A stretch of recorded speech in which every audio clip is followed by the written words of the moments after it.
Good morning, students. Today we are going to start some introduction about art of Ajanta. So let's start. Introduction.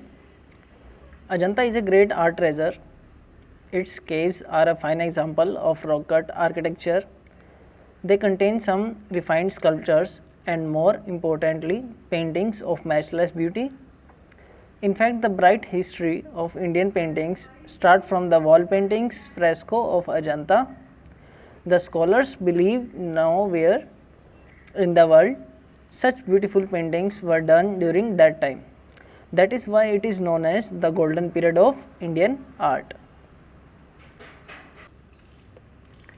तो क्या बताया यहाँ कि ये जो अजंता है वो एक आर्ट का बहुत बड़ा खजाना है और इसके अंदर जो केव्स हैं उसके अंदर फाइन एग्जांपल मिलते हैं जो कि रॉक कट आर्किटेक्चर के हैं। इसमें रॉक को कट्स करके बहुत सारी चीज़ें बनाई गई थी और इसमें बताया है कि इसके अंदर क्या क्या है, स्कल्पचर्स, और मोर इम्पोर्टेंटली इसमें जो है बहुत ही प्यारी पेंटिंग्स बनाई गई हैं जिसका किसी भी पेंटिंग्स के साथ कोई मैच नहीं है। इंडियन पेंटिंग्स की जो ब्राइट हिस्ट्री है वो अजंता के वॉल पेंटिंग्स फ्रेस्को से स्टार्ट होती है। इन स्कॉलर्स का मानना है कि पूरी दुनिया में ऐसी ब्यूटीफुल पेंटिंग्स उस समय में नहीं बनी हैं और इसी वजह से इसको गोल्डन पीरियड इंडियन आर्ट का माना जाता है। इसके बाद है The followers of Lord Buddha constructed several stupas, chaityas and viharas throughout India. The stories of past lives of Buddha, known as Jatak stories, were painted in Bhaj, Karle, Kanheri and Ajanta. तो Lord Buddha के जो followers थे उन्होंने ये बहुत सारे stupas बनवाए थे और जिसमें चैत्यास और विहारस हैं और इसमें पास्ट हिस्ट्री भी बताई गई है बुद्धा जी की, जिससे जातक स्टोरीज बोला जाता है और इसको पेंट किया गया था भाज, करले, कन्हेरी और अजंता में। इसके बाद इसकी डिस्कवरी है in C 1817 some tiger hunting British soldiers first saw this collection of caves lying deserted in a horseshoe shaped narrow valley close to Aurangabad. On a fateful day this year, the art of Ajanta was exposed to the fascinating world. तो 1817 में जो British soldiers थे तो उन्होंने सबसे पहले इस caves को देखा था जो कि हॉर्सशू शेप में है नैरो वैली में और जो औरंगाबाद के बिल्कुल पास में है। इस अजंता केव्स की जो मान्यता है वो पूरे विश्व भर में प्रसिद्ध है। इसके बाद है location and period. This Holi pilgrimage of Indian paintings set like a huge amphitheatre is situated in Aurangabad district of Maharashtra. There is a small hill of about 300 feet high in a crescent moon formation or in a horseshoe formation with a stream flowing nearby. These are actually the temples of art where we see the expressions of love, patience, worship, sacrifice, sympathy and peace in the form of architecture, sculpture and painting.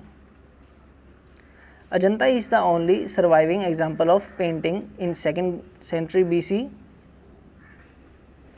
and 6th century AD. The exact time period are not available due to the lack of dated inscriptions. तो यहाँ बताया जो भारतीय चित्रकला का तीर्थ स्थल है वो महाराष्ट्र के औरंगाबाद में स्थित है जहाँ पर ये एक स्मॉल हिल है जिसकी ऊंचाई 300 फीट बताई गई है। इसकी जो शेप है वो क्रीसेंट मून शेप में है या आप कह सकते हैं कि हॉर्स शू फॉर्मेशन शेप में इसको बनाया गया है और जिसके पास में एक नदी भी बहती है। और ये बताया गया है एक्चुअली में ये क्या है, कला का मंदिर है ये, जिसमें love, patience, worship, sacrifice, sympathy and peace, ये सब क्या है इसमें आर्किटेक्चर, स्कल्पचर और पेंटिंग के रूप में यहाँ एक्सप्रेशन इनके देखे जा सकते हैं। अगर हम पेंटिंग्स की बात करें तो अजंता ही एक जीवित उदाहरण माना जाता है जिसका समय 2nd सेंचुरी BC और 6th सेंचुरी AD माना गया है। और ये बताया गया है इसमें कि ये इसकी एग्जैक्ट डेट नहीं है, क्योंकि जो डेट है वो प्रॉपर नहीं मिल पाई है। First phase Hinayana period 2nd to 1st centuries BCE. The earliest caves numbers 8, 9, 10, 13 and 15a were painted and sculpted during the rule of सातवाहनास। तो फर्स्ट फेज में बताया है हिनियन पीरियड है जो कि 2nd से 1st सेंचुरी BCE का है, और इसमें जो अर्लीस्ट केव्स हैं, केव नंबर 8, 9, 10, 13 और 15 थे, ये इसमें पेंट की गई थी और स्कल्पटेड की गई थी। और किसके समय में? सातवाहनास के रूल में। Second phase Mahayana period 4th to 6th centuries CE. The second phase was of greater artistic activity at Ajanta, and the remaining caves were painted, sculpted during the rule of Vakataka dynasty from 4 to the 6th centuries AD. The rulers, the Satavahanas, the Vakatakas and the Chalukyas were themselves Hindus but allowed Buddhism to prosper in their territory. The rich business community organized the guilds and provided the required funds. The entire Ajanta chapter is a tribute to the religious tolerance of the Hindu rulers.